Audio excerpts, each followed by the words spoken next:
الحمد لله نحمده ونستعينه ونستغفره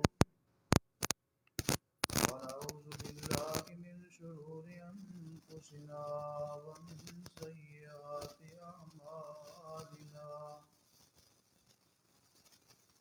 من يهده الله فلا مضل له ومن يضلل فلا هادي له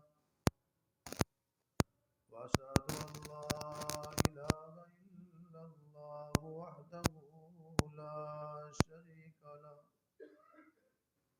وأشهد أن محمدا عبده ورسوله أما بعد فإن خير الحديث كتاب الله وخير الهدي هدي محمد صلى الله عليه وسلم وشر الأمور محدثاتها وكل محدثة بدعة كل بدعة ضلالة وكل ضلالة في النار.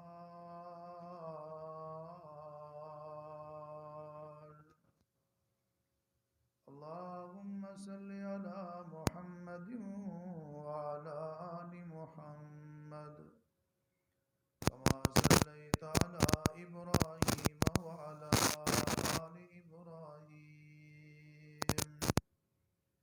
إنك حميد مجيد.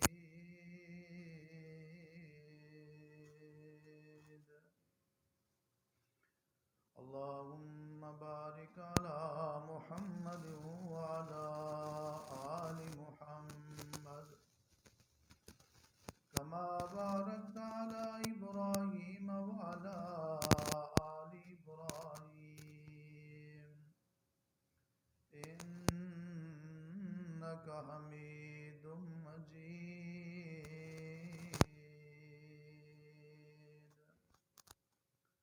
أعوذ بالله من الشيطان الرجيم.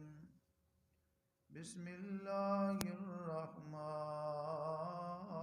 الرحيم. وننزل من القرآن ما هو شفاء ورحمة للمؤمنين. وقال الله تبارك وتعالى في مقام آخر وقال الرسول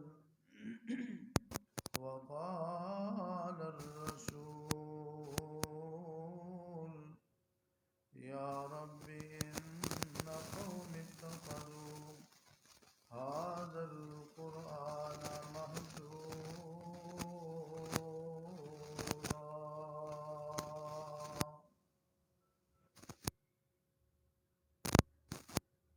قال النبي صلى الله عليه وسلم والذي نفسي بيده قل هو الله أحد إنها لتعدل ثلث القرآن.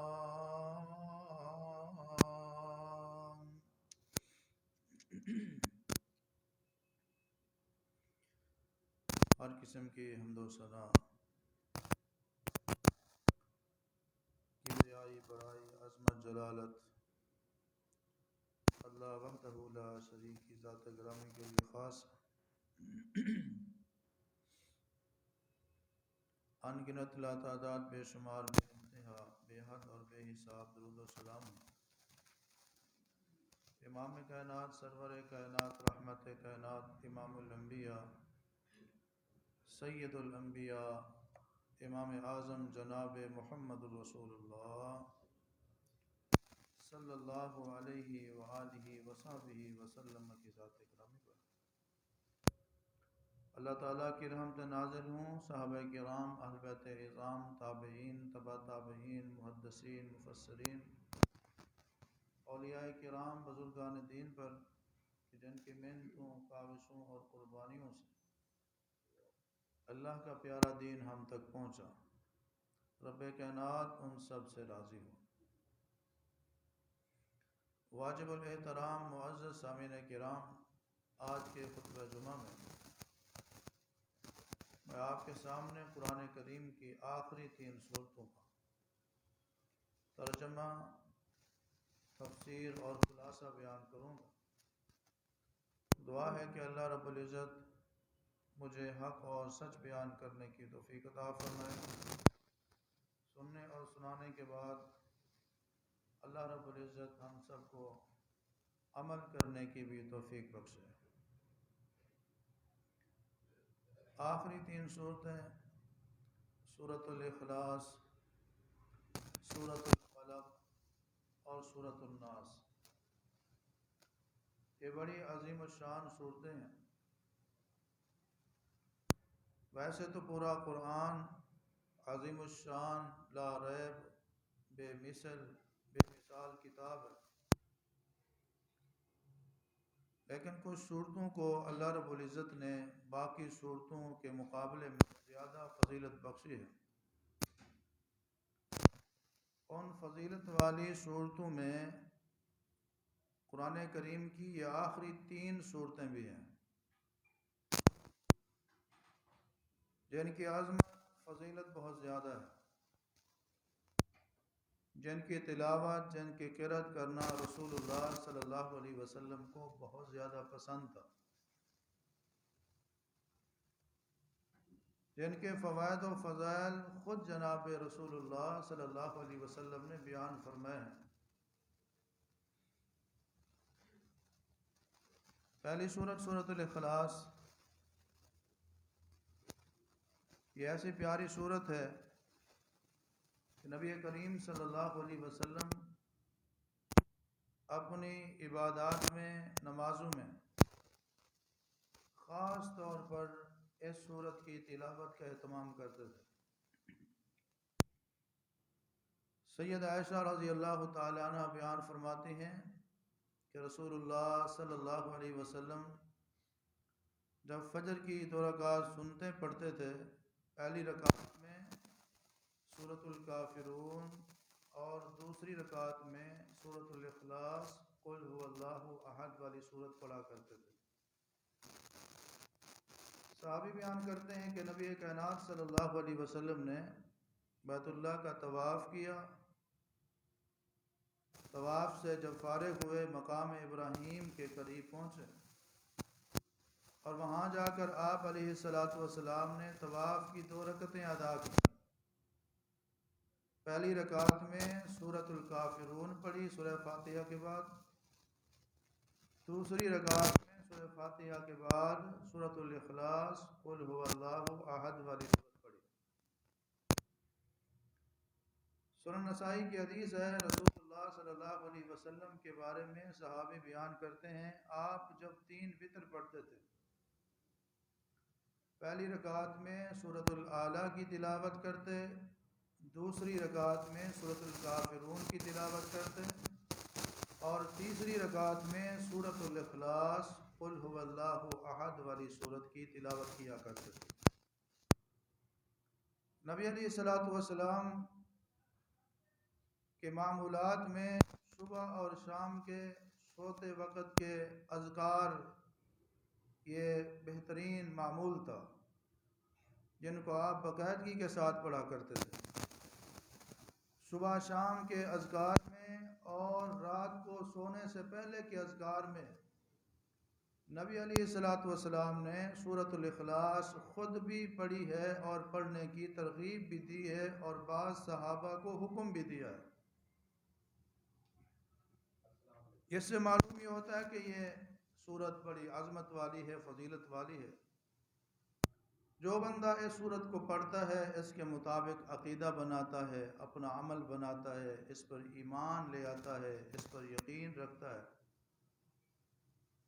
اس سورت سے محبت کرتا ہے، اس سورت کی کثرت کے ساتھ تلاوت کرتا ہے، اس بندے پر رب العالمین راضی بھی ہوتے ہیں، اس پر جنت واجب بھی ہوتی ہے اسے جنت کا داخلہ بھی نصیب ہوتا ہے اور رب العالمین کی محبت بھی نصیب ہوتی ہے۔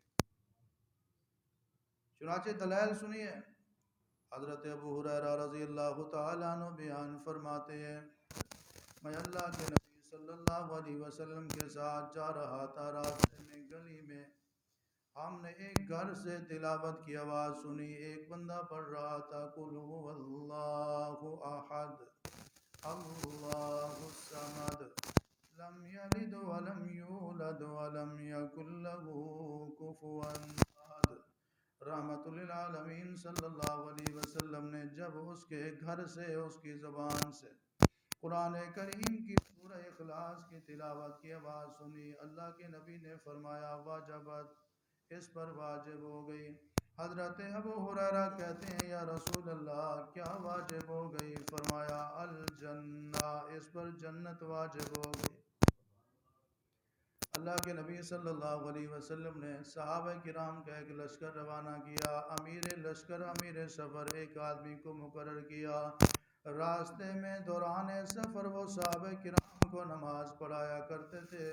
نماز میں قرأت کی تلاوت کی ان کی ترتیب یہ تھی، پہلی دوسری رکعت میں سورہ فاتحہ کے بعد کوئی مقام پڑھتے، کوئی رکوع پڑھتے، کوئی سورت پڑھتے، لیکن رکوع میں جانے سے پہلے اپنی قرأت کا اختتام سورہ اخلاص کے ساتھ کیا کرتے تھے۔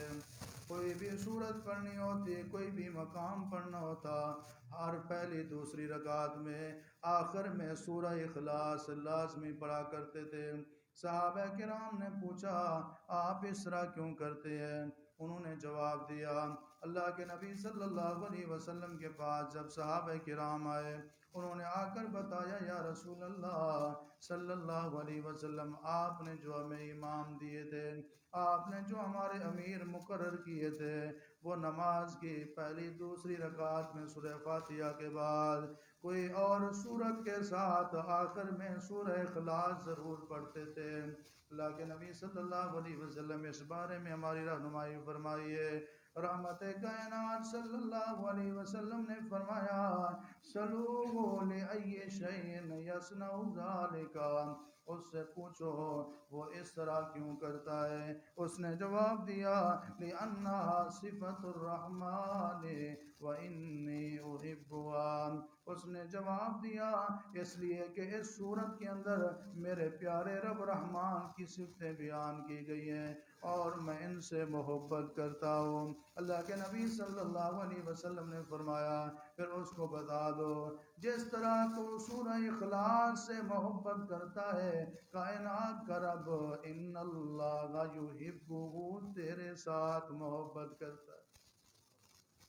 اللہ کے نبی صلی اللہ علیہ وسلم نے ایک بندے کو امام بنایا مسجد قباء، وہ مسجد قباء جس میں رسول اللہ صلی اللہ علیہ وسلم نے نمازیں پڑھائی ہیں، جس میں اللہ کے پیغمبر علیہ السلام نے جمعہ پڑھا ہے، وہ مسجد کے اللہ کے پیغمبر ہفتے میں ایک بار وہاں جا کے نماز پڑھا کرتے تھے، پڑھایا کرتے تھے۔ جس مسجد قباء کے بارے میں رسول کریم صلی اللہ علیہ وسلم نے فرمایا جو بندہ گھر سے وضو کر کے جاتا ہے مسجد قباء میں 2 رکعت پڑھتا ہے، رب کائنات اس کو عمرے کا ثواب عطا فرماتے ہیں۔ اس مسجد قباء میں رسول اللہ صلی اللہ علیہ وسلم نے ایک آدمی کو امام مقرر کیا، اس کی قرآن کریم کی تلاوت کرنے کی ترتیب کچھ یوں تھی، پہلی دوسری رکعت میں پہلے سورہ فاتحہ کی تلاوت کرتے پھر سورہ اخلاص پڑھتے، اس کے بعد کوئی اور سورت پڑھا کرتے تھے، یعنی دونوں رکعتوں میں سورہ فاتحہ کے بعد سورہ اخلاص لازمی پڑھتے، پھر کوئی اور سورت یا رکوع یا مقام تلاوت کیا کرتے تھے۔ مسجد قباء کے نمازیوں نے کہا پیارے امام صاحب آپ یا سورہ اخلاص پڑھ لیا کریں یا کوئی اور سورت پڑھ لیا کریں، آپ دونوں رکعتوں میں فاتحہ کے بعد سورہ اخلاص کیوں پڑھتے ہیں؟ اس کو چھوڑ دیں۔ اس امام نے جواب دیا سن لو اس سورت کے ساتھ مجھے اتنی محبت ہے میں اس کو اتنا پسند کرتا ہوں، اس کی تلاوت نہیں چھوڑ سکتا۔ ہاں اگر تم مجھے امام نہیں رکھنا چاہتے کوئی بات نہیں، خود نماز پڑھا لیا کرو، میں مسجد قباء کی امامت تو چھوڑ سکتا ہوں، سورہ اخلاص کی تلاوت نہیں چھوڑ سکتا۔ انہوں نے کہا نہیں نہیں امام صاحب آپ بہت اچھے ہیں، ہم میں سے بہتر ہیں، افضل ہیں، آپ امامت نہ چھوڑیں، ٹھیک ہے سورہ اخلاص کی تلاوت کرتے رہے۔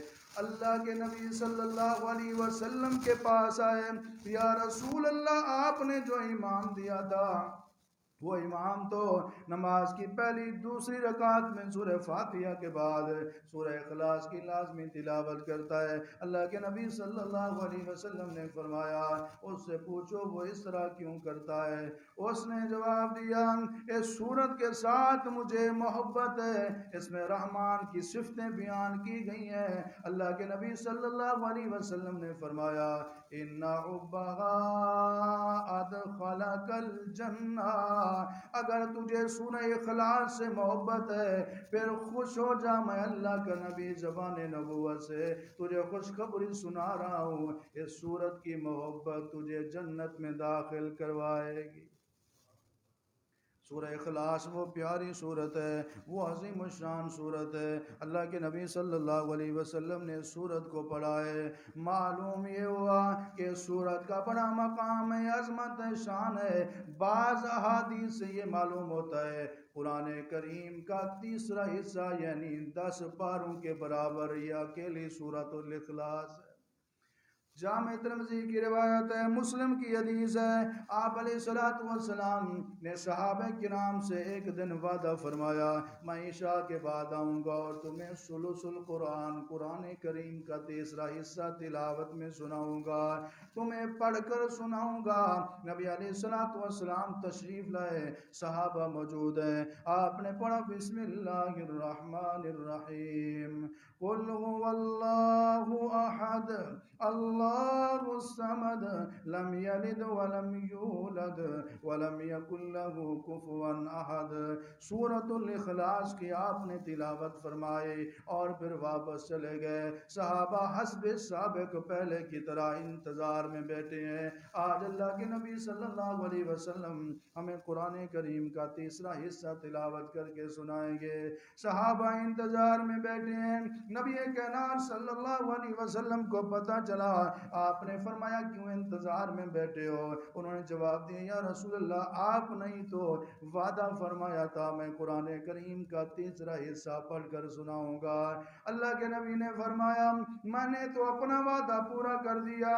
فرمایا آپ کو یاد ہے میں آیا تھا تھوڑی دیر پہلے، میں نے آ کر سورہ اخلاص کی آپ کے سامنے تلاوت کی تھی۔ صحابہ کہتے ہیں یا رسول اللہ یہ بات تو بالکل ٹھیک ہے، آپ نے تو صرف سورہ اخلاص کی تلاوت کی تھی جبکہ آپ نے وعدہ فرمایا تھا میں قرآن کریم کا تیسرا حصہ پڑھ کر سناؤں گا۔ اللہ کے نبی صلی اللہ علیہ وسلم نے قسم اٹھائی رب کائنات کی، فرمایا والذی نفسی بیدہ، قسم اس ذات کی جس کے ہاتھ میں میری جان ہے، انہا لتعدل ثلث القرآن، یہ سورہ اخلاص قرآن کریم کے تیسرے حصے کے برابر ہے۔ لہذا یہ پہلی سورت، اس میں کیا بیان کیا گیا ہے؟ آئیے اس طرف آتے ہیں۔ بسم اللہ الرحمن الرحیم، شروع اللہ کے نام سے جو بڑا مہربان ہے نہایت رحم کرنے والا ہے۔ جتنا مہربان وہ ہے اور کوئی نہیں ہے، جتنی مہربانی وہ کرتا ہے کوئی اور نہیں کرتا، جتنا رحم دل وہ ہے کوئی اتنی مہربانی اور رحم نہیں کرتا۔ بسم اللہ الرحمن الرحیم، اس رحیم اور رحمان کے نام سے میں سورت کا آغاز کرتا ہوں۔ قل هو اللہ احد، کہہ دیجئے میرے محبوب هو اللہ احد، وہ اللہ ایک ہے۔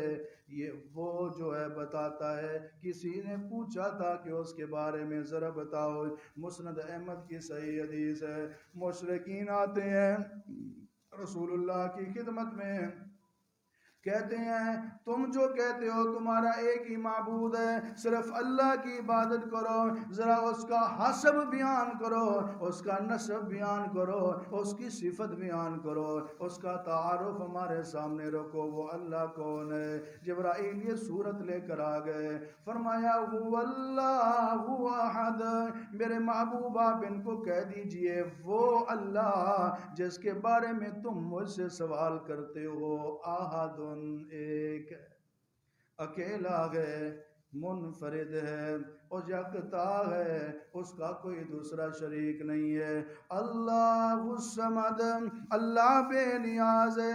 بے نیاز کا عام فہم اور آسان معنی یہ ہے، سمد اس کو کہتے ہیں کہ سب اس کے محتاج ہوں، وہ کسی کا محتاج نہ ہو۔ اللہ الصمد، پوری کائنات، تمام مخلوقات اللہ کے در کی محتاج ہیں، اور وہ اللہ کسی کا محتاج نہیں ہے، وہ اکیلا ہے، کسی کا محتاج نہیں ہے، وہ بے نیاز ہے۔ لم یلد ولم یولد، اس نے کسی کو جنا نہیں ہے، ولم یولد، اور اس کو کسی نے جنا نہیں ہے۔ اس کی کئی ساری تفسیریں ہیں۔ نمبر ایک، اس کی اولاد نہیں ہے، اس کے والدین نہیں ہیں۔ نمبر دو، کہ وہ اولاد اور والدین کی کمزوریوں سے منزہ اور پاک ہے۔ تیسرا معنی یہ ہے لم یلد، اس نے کسی کو جنا نہیں، یعنی اس سے نچلے درجے کا بھی کوئی معبود نہیں ہے۔ ولم یولد، اس کو کسی نے جنا نہیں، یعنی اس سے بڑے درجے کا معبود بھی کوئی نہیں ہے۔ ولم یکن لہ کفوا احد، اور اس کے برابر کا بھی کوئی معبود نہیں ہے۔ وَلَمْ يَكُنْ لَهُ، اور نہیں ہے اس کا کوئی کفوا احد، برابر کا، ہم سر، اس جیسا، اس کے برابر کا کوئی نہیں ہے۔ اس صورت میں خالص توحید بیان کی گئی ہے، اللہ اکیلا ہے، بے نیاز ہے، اولاد اور والدین سے پاک ہے، نہ اس کے برابر کا کوئی معبود ہے، نہ اس سے کم درجے کا کوئی معبود ہے، نہ اس سے بڑے درجے کا کوئی معبود ہے، وہ وحدہ لا شریک ہے۔ جس بندے نے اس کے مطابق عقیدہ رکھا، عمل کیا، اللہ تعالیٰ اس کو یہ ساری عظمتیں اور سعادتیں نصیب فرمائے گا جو پہلے آپ حدیث کے مطابق سن چکے ہیں کہ اس سورت کو پڑھنے والے کو اللہ تعالیٰ کیا کچھ عطا فرماتا ہے۔ مختصر الفاظ میں ایک اور تفسیر بھی سن لیجئے، قل هو اللہ احد، وہ اللہ اکیلا ہے۔ جس طرح عیسائی کہتے تھے ان اللہ ثالث ثلاثہ، مریم عیسیٰ اور اللہ کو ملائیں، اللہ تینوں میں سے ایک، اللہ اکیلا ہے۔ لم یلد ولم یولد، اس کی کوئی اولاد نہیں ہے۔ جس طرح عیسائی کہا کرتے تھے کہ عیسیٰ علیہ السلام اللہ کے بیٹے ہیں، یہودی کہتے تھے عزیر علیہ السلام اللہ کے بیٹے ہیں، رد کر دیا، اللہ کی کوئی اولاد نہیں ہے۔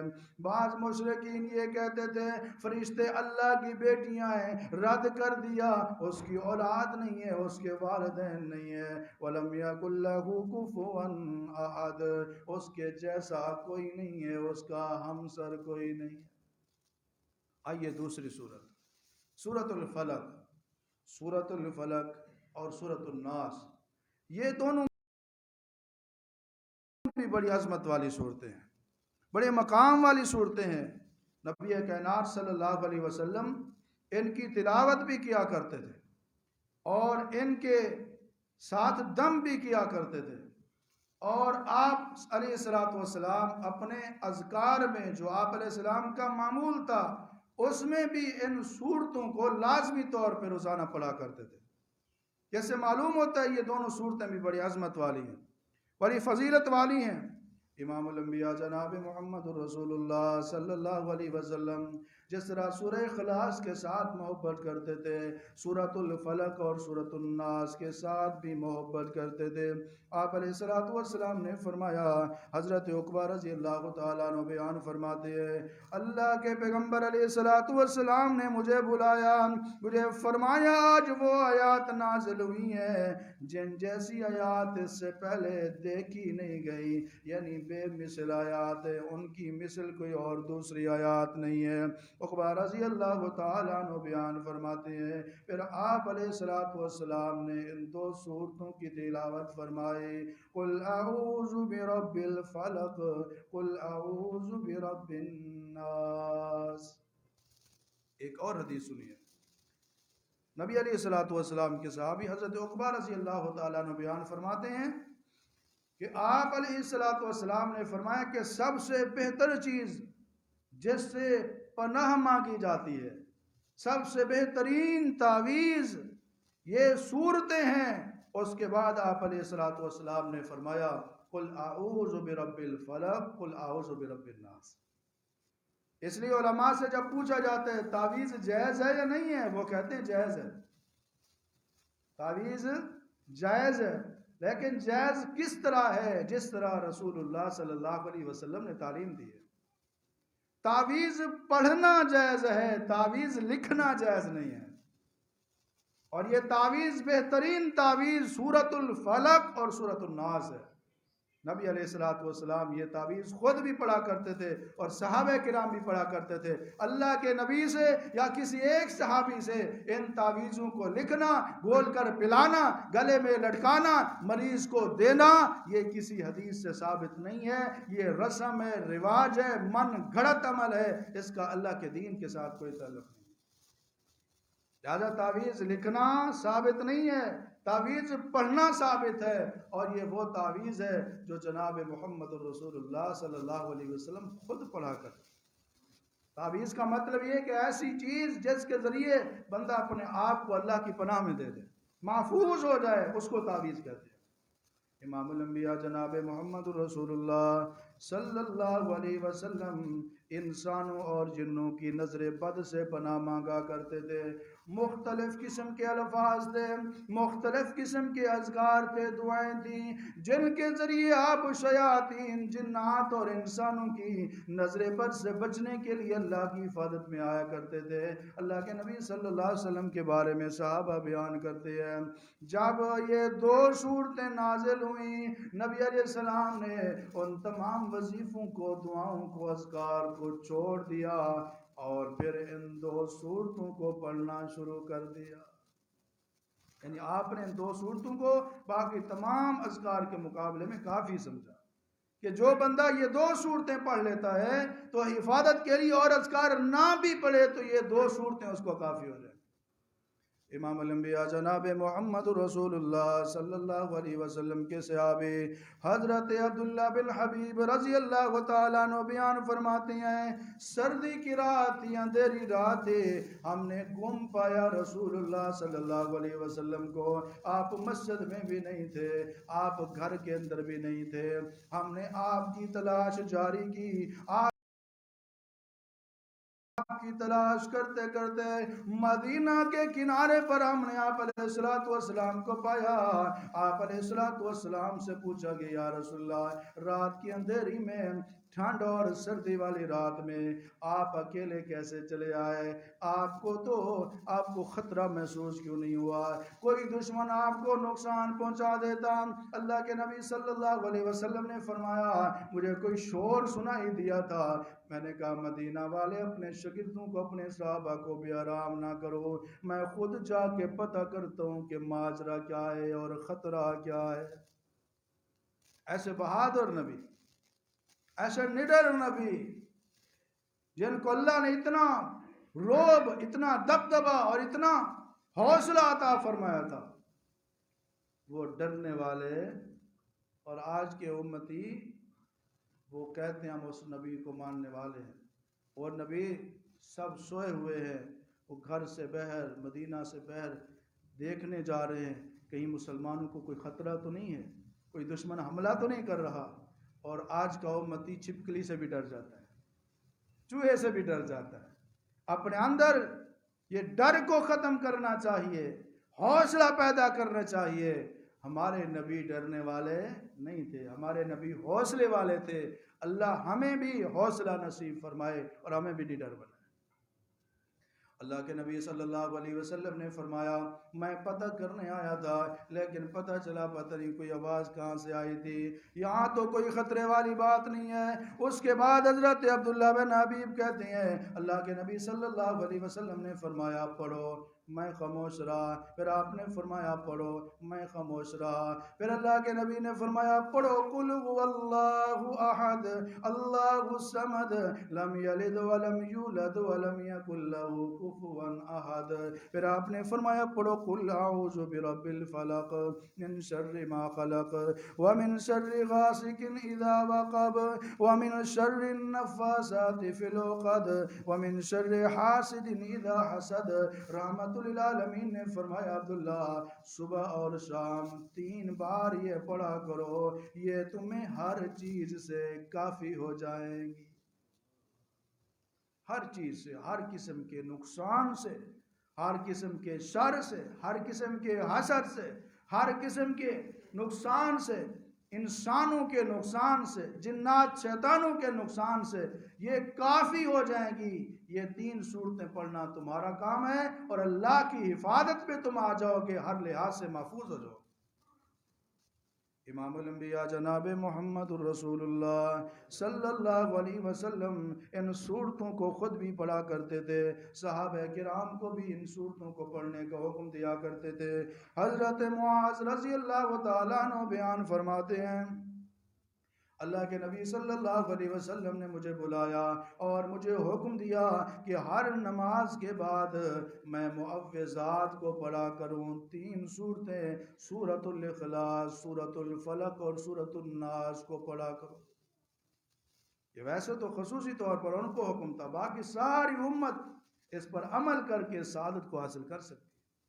ہر نماز کے بعد یہ 3 صورتیں پڑھنی چاہیے۔ یہ بہترین حفاظت کی وہ حصار ہے، وہ دیوار ہے، بندہ اللہ کی حفاظت میں آ جاتا ہے، ہر قسم کے نقصان سے بچ جاتا ہے۔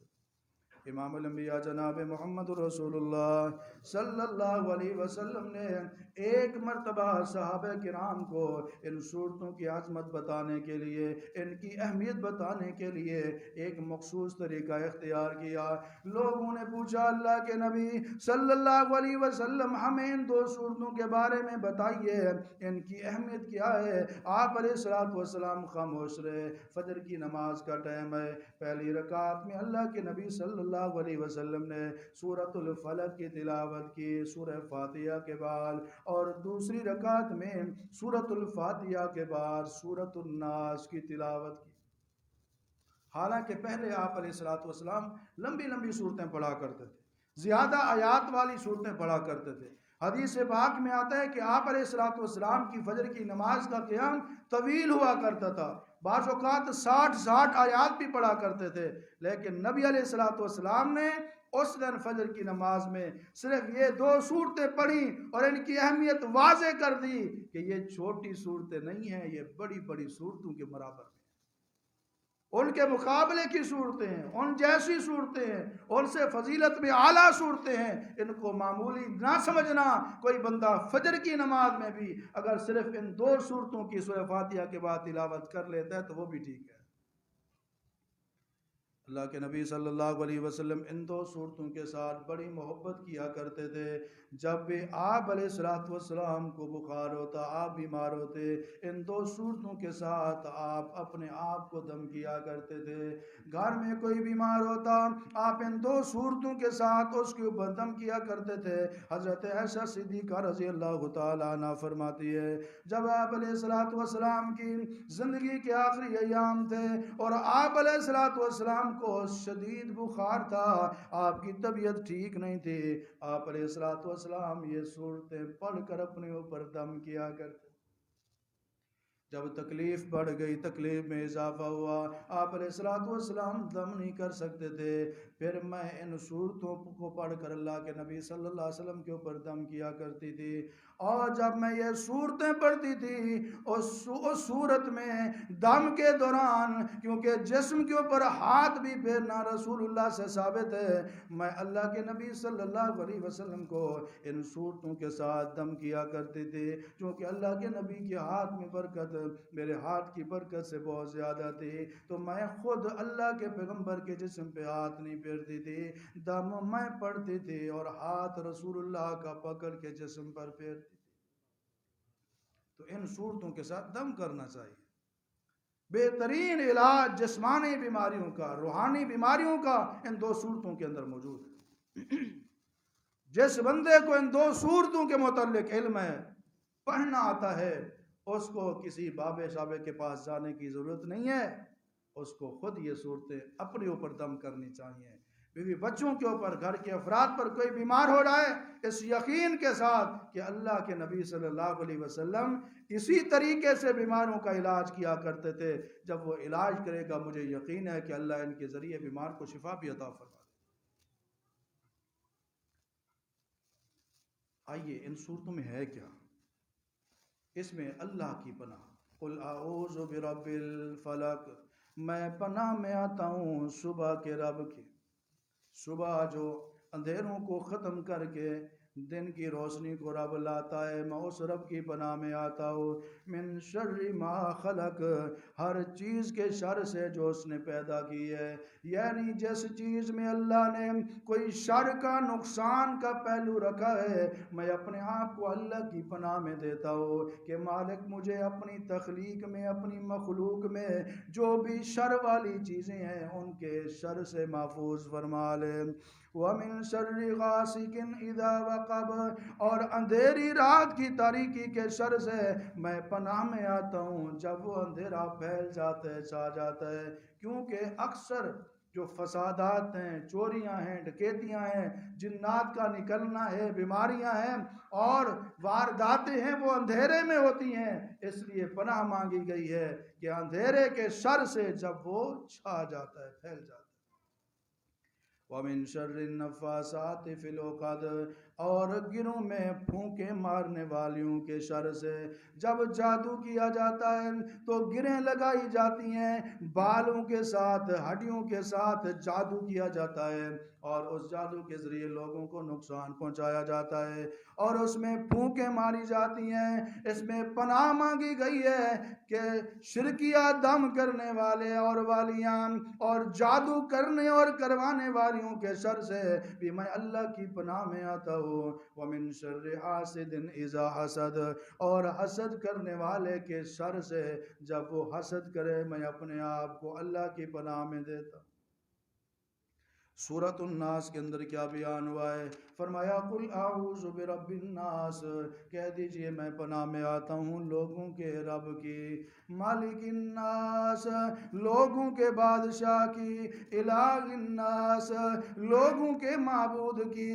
ان تین جملوں کے اندر یہ بتایا گیا ہے لوگوں تمہارا رب اللہ ہے، تمہارا بادشاہ اللہ ہے، تمہارا معبود برحق بھی وہ اکیلا رب العالمین ہے۔ بچپن میں اگر کسی چیز کی ضرورت ہے، تمہاری پرورش کرنے والا رب الناس، تمام لوگوں کی ضروریات کو پورا کرنے والا اللہ ہے۔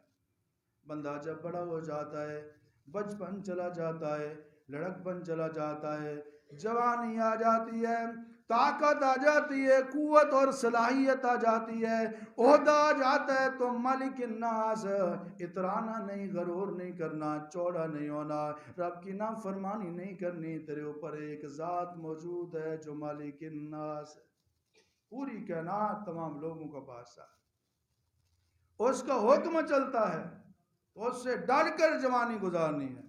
الہ الناس، زندگی کے تمام لمحات میں وہ بچپن ہو، جوانی ہو، بڑھاپا ہو، صرف ایک ذات کی عبادت کرنی ہے، وہ رب العالمین ہے، الہ الناس، جو تمام لوگوں کا معبود ہے۔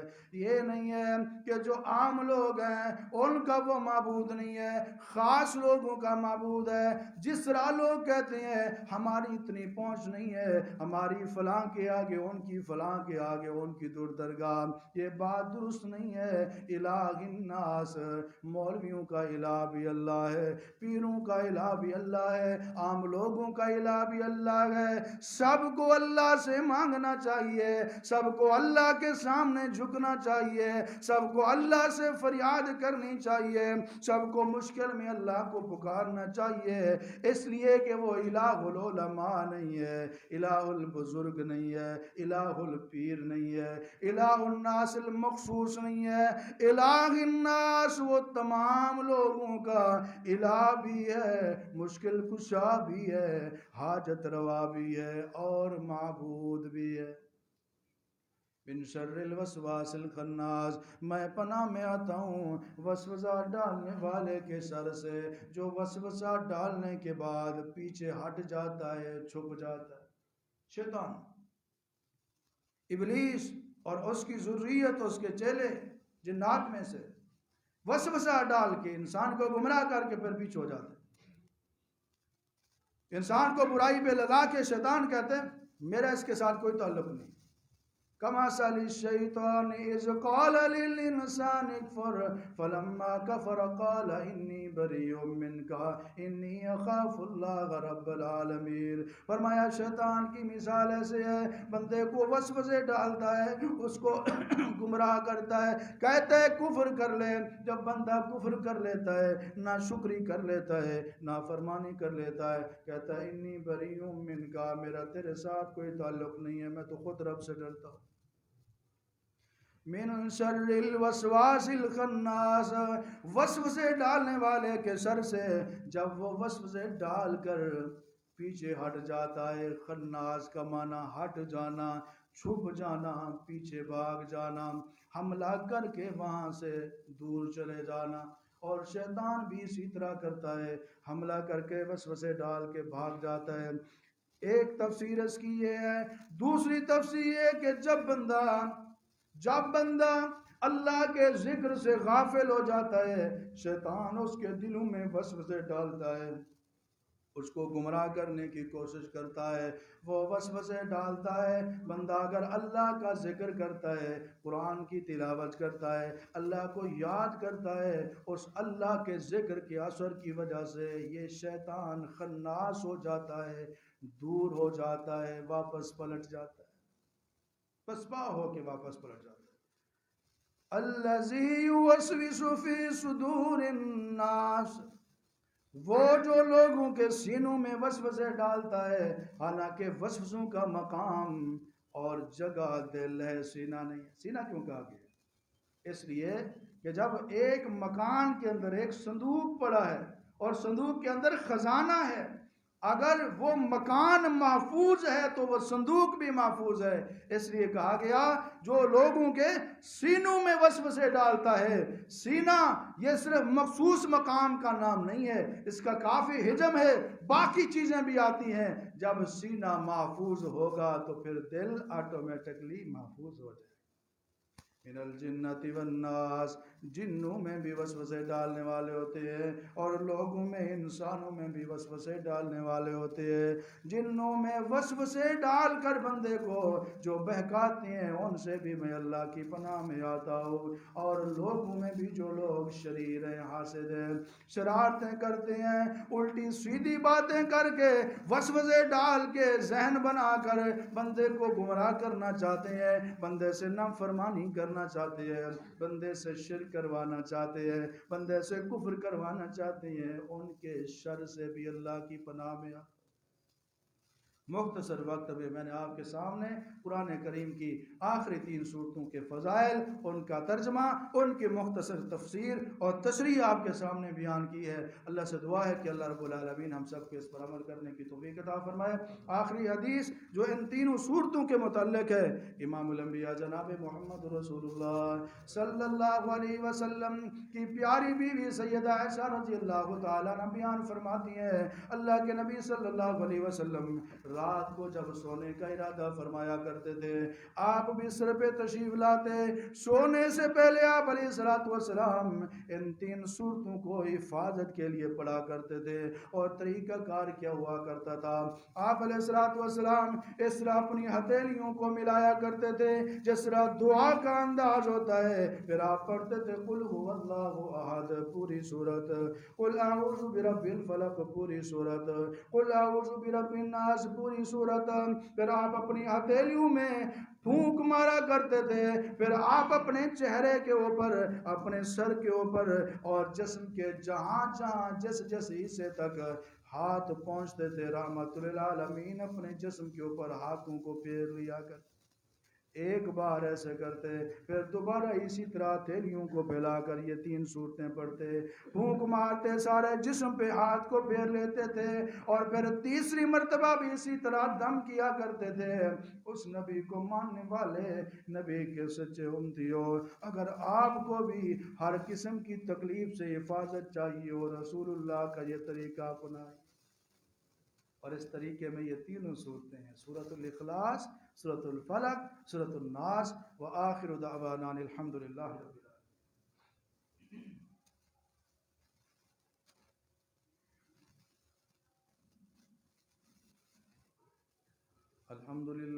الحمدللہ نحمده ونستعینه ونستغفره ونعوذ باللہ من شرور انفسنا ومن سیئات اعمالنا، من يهده الله فلا مضل له ومن يضلل فلا هادي له، واشهد ان لا اله الا الله وحده لا شريك له، واشهد ان محمدا عبده ورسوله۔